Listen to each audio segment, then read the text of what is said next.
So இது லைட்டாக அப்படியே கொஞ்சம் பாயில் ஆகிட்டுருக்கு. ஒரு ஹெர்பாக நான் அதில் ஆட் பண்ணுறேன். ஸோ முதல்ல ஆட் பண்ணுறது ரோஸ் பெட்டல்ஸ்.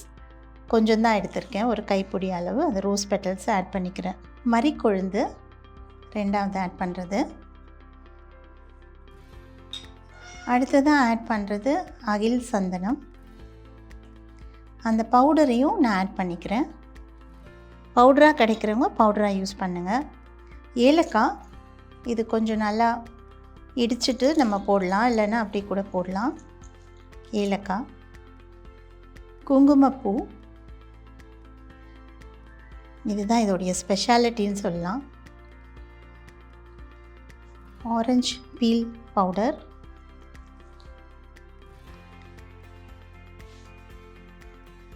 மகிழப்பூ, அதி மதுரம்,